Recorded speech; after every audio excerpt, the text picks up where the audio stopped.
Okay, 1 year ago, from Namm, we reported on a new drum company, a British drum company, the British drum company. No one ever saw, with the economy around the world as it is, the growth that this drum company would achieve in 1 year. Major distribution all around the world, twice the size factory, doubled in staff. The growth has just been incredible. So we decided we need to come back and see how and why this drum company has taken the industry by storm. So come with us and look at the British Drum Company 1 year on.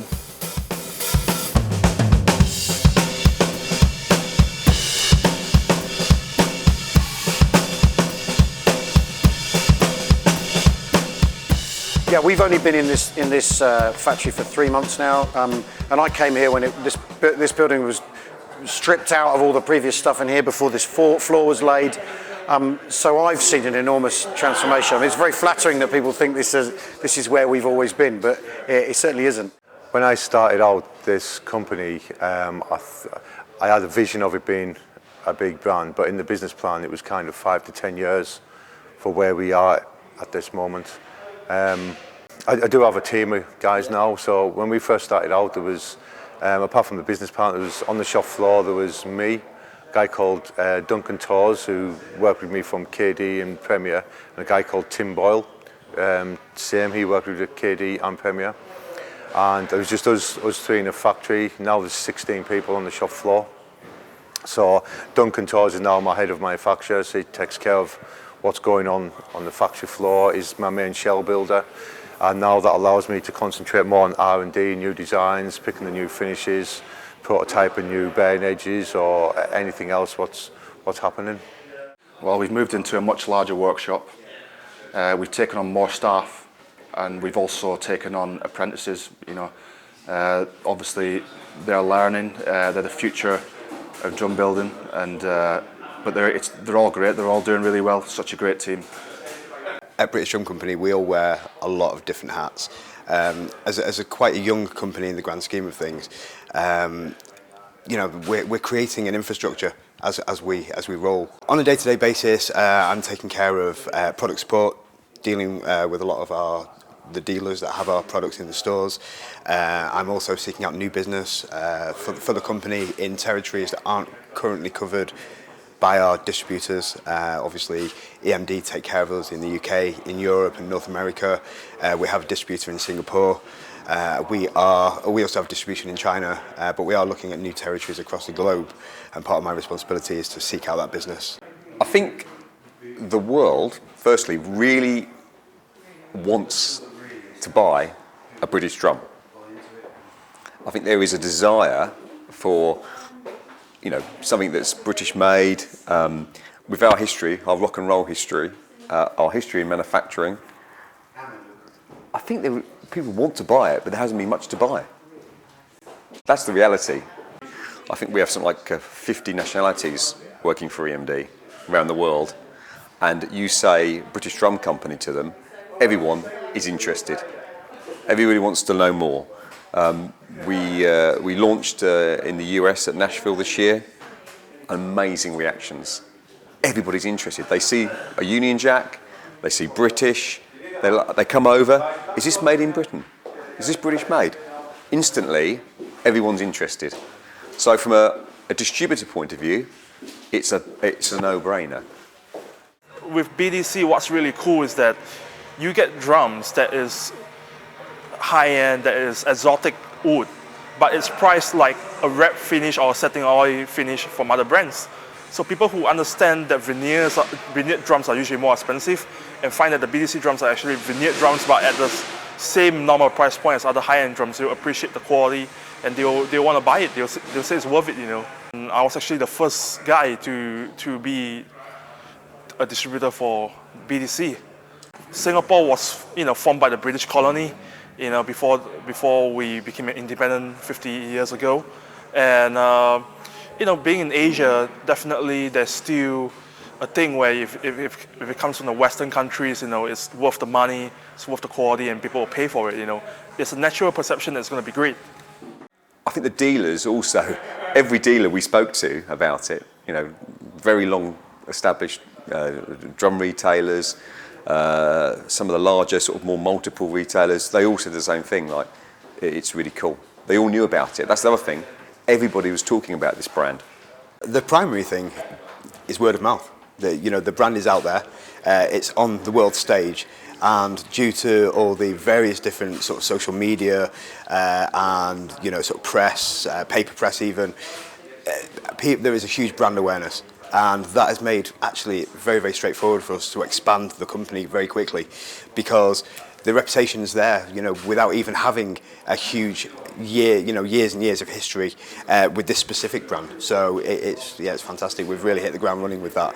People are coming to us. It's not just a case of me seeking it out. Every day I open my emails and I'm speaking to someone else in one country or another around the world. Our reasoning is we live in the internet age where information is readily available to everyone, right? There's no point being secretive about anything, and we are really proud of the way we make our drums here and the way that it's different to the way everyone else makes their drums. Literally from start to finish, and the way that, in fact, Keith starts with the finish in the mould and everything, that we don't make a shell and then slap something on, but the veneer or the exotone laminate is part of the shell. We think that's unique, and we want people to know that. We're not going to go, oh, it's a secret, we can't tell you. We want people to know and see and get their hands on it and see how it goes from just the raw timber, pre-ply timber, to the finished item. Because I think the way we make these drums is really special and really brilliant, and Keith's method is really excellent. And why wouldn't we want people to know about it? We've brought out this new exotone finish, which is it's similar to a wrap, but it's actually part of the shell. Whereas a wrap has like a 2-inch overlap. It's put on afterwards, so it makes the shell slightly bigger. We make it the traditional way, and we put this in first. We put the wrap in first, and then we build the shell inside that. So it makes it part of the shell in the end. And then to cover up the small join that's left on it, we put this nice little strip in. In the traditional way, where it's got the overlap, it's not always stuck down properly. It's not actually part of the shell, and it comes away after a while. Sometimes you find companies cutting the wrap away so they can get the heads on, whereas this is just the same size shell as all the rest of the shells that we make. The exotone finish goes in first. That's cut to size individually. Each time we cut it to size, and then we put what we call the core in, which is birch, which is 3-ply birch. And each time it's measured and cut to size, and then obviously finally we put the inner in.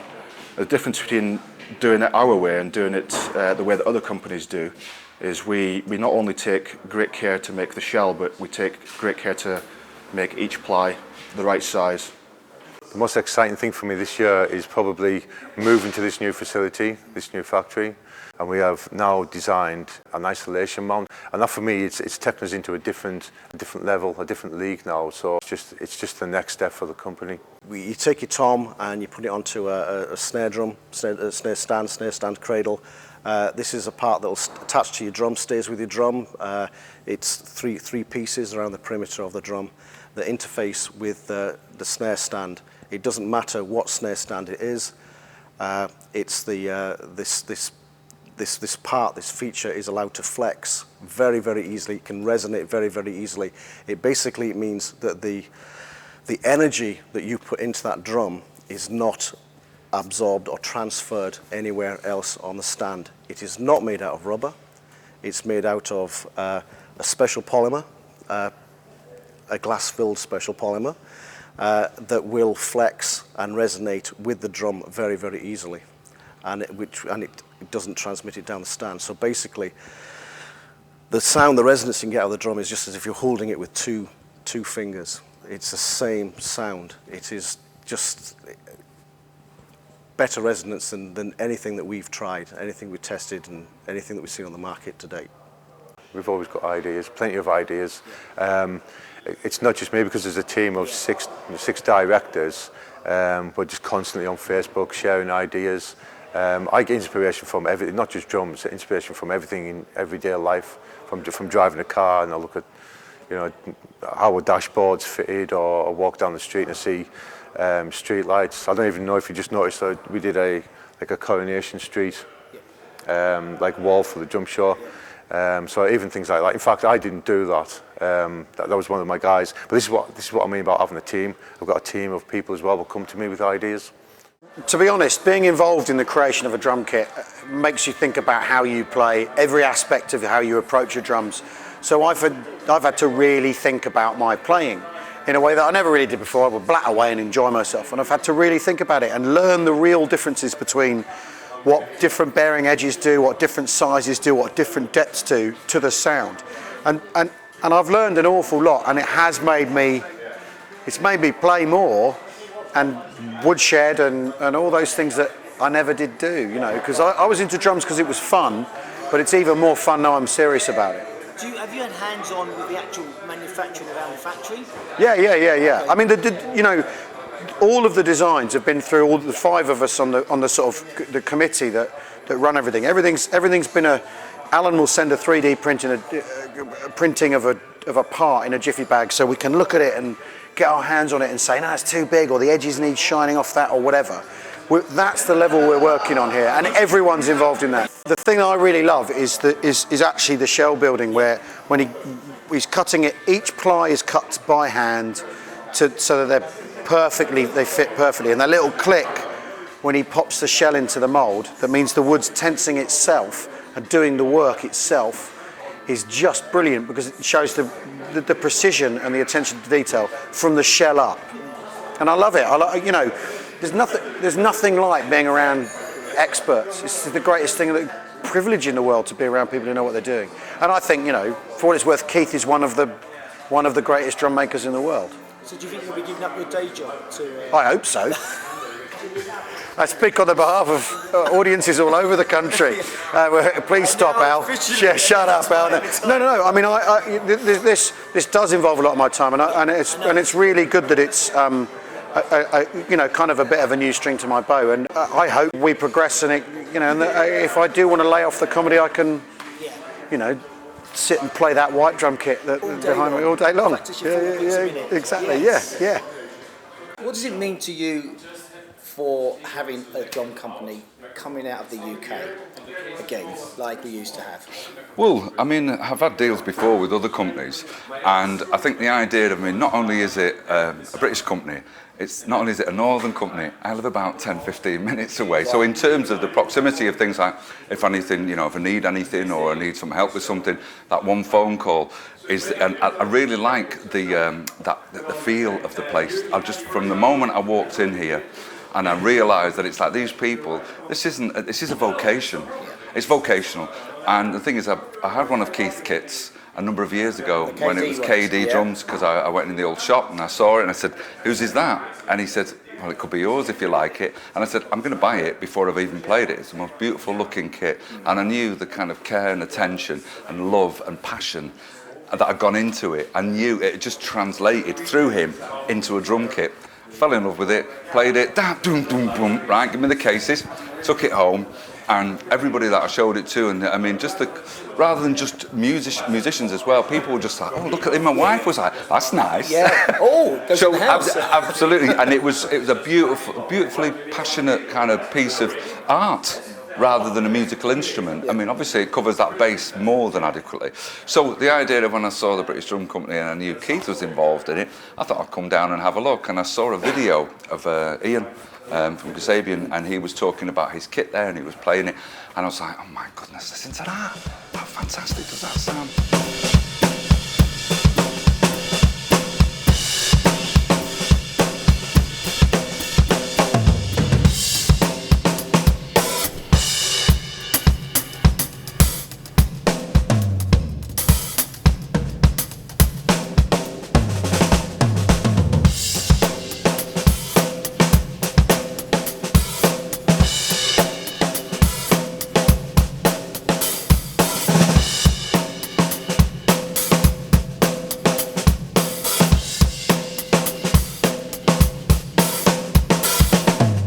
I met Keith a long time ago, and just as British Drum Company starting, and just thought he was a great guy. And you know, I knew KD drums anyway. You know what I mean, drumming in the shop and everything like that. And So I've heard of Keith's name bounce around a lot, and KD kits, and I know a lot of people who I used to look up to played them kits.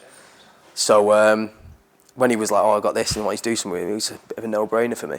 And like, I love the way that I can come in now and just sort of see my kit from ply to, do you know what I mean, complete, finished. And I can be really fussy as well.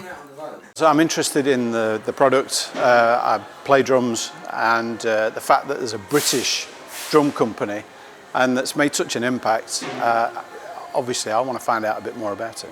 It's my first factory tour, I've seen the product. I was at the UK Drum Show over the weekend, looked at the finished product, and all this stuff is made in the UK, and I wanted to just come and see how that happened. So coming here, I've seen how the shells are made, and the love and care that goes into the way they are made, the way the shells are cut and made and put together, and the finishes. I've been really impressed with what I've seen. This drum was the drum that Keith made for me. We spoke about that in the factory, the old workshop last year. That, you know, I love Purdue. And when I see Purdue, I just like, I get like an orgasm, you know. It's so great. And Keith was like, I'll make you a full kit with Purdue. And I was like, really? And the next moment is like, he sends me photographs, and now I see it in person, man. It looks really great. I mean, if he could make a whole Purdue shell, that would be even crazier, you know. But I really love this. Yeah. Is that for you, or is that for the shop? It's for me. It's gonna be by my bed. We've been everywhere this year, and like even after flights and everything like that, do you know what I mean? Just get there, it's just like you at the top, it's like, wow, do you know what I mean? I always want my British Drum Co kit. It's one of them, I mean, when you get there and you find a kit that you love so much, why settle for anything else, do you know what I mean? So our sound guy is like in love with it. So much so he's got, in his spare time, he's got rehearsal rooms where he's from, in Saddleworth. It's like a mill, and obviously, you know, they always need drum kits, and he's filled all his rooms now with British Drum Co kits. Even at festivals, everything, as soon as you turn up, and I know John, my tech, he's like there, working on it all. So many people come over like, oh, it's a great looking kit, like, and what I know about it, and then especially after the gigs, it come up like, oh my God, it sounds like amazing. Last time I was here in Stockport, I visited the factory, and it was probably a quarter of the size of the building we're in today. And I've come here today, and I've walked in, and it feels like an established factory. And I've visited lots and lots of factories around the world, and this feels like a busy, established factory. And the first thing I said when I walked in the door was, it's like you've been here for like 10 years. The idea of seeing a British-made drum kit again all over the world is super, super exciting. And I can't see why it should be a problem. Maybe in 3 years' time we'll be sitting in a new factory, 4 times the size. Let's see, yeah? I think the people wanted a new British brand, like craftsmanship of the drums. Everything, every detail. Yeah, they thought about it. You can see it. So yeah. There's nothing magical or different about manufacturing drums to any other high-end, high-quality handmade product that you can get in the UK. And there's a proud tradition of it here. You know, the British drums were synonymous with the British explosion, with rock music, the creation of rock music, the invention of rock music. For all the American glamour of some of the American brands, British drums were right at the centre of all that. There's no reason that they shouldn't be, and they shouldn't be made here. We're building the next generation of drummers, passing on our skills and our knowledge. I don't want this to be a small company. I want it to grow and flourish, and the only way to do that is to pass on the knowledge and skills we've learned over the years. I have been taken away from the factory floor a little bit because obviously there's so much going on with our distribution deals, but I could never walk away from the factory floor. So even when I'm in the office doing accounts or whatever I've got to do, I'm still in my work gear, I'm still in my boots, I've still got dust and sawdust all over me. No, I couldn't walk away. That's the passion. That's the passion, yeah. This is a brilliant thing to be involved in. It's a real, everyone here is absolutely passionate about, I mean, you always hear that, oh, they're so passionate about what they're doing, but everyone here really is passionate, and you've got real experts doing this too. I think in 5 years' time, I really hope that people see us as the benchmark of British drum making, and but on a world scale. I mean, we see no point in trying to be local and small. There's a world out there to conquer, and good drums speak for themselves, and I think ours do exactly that.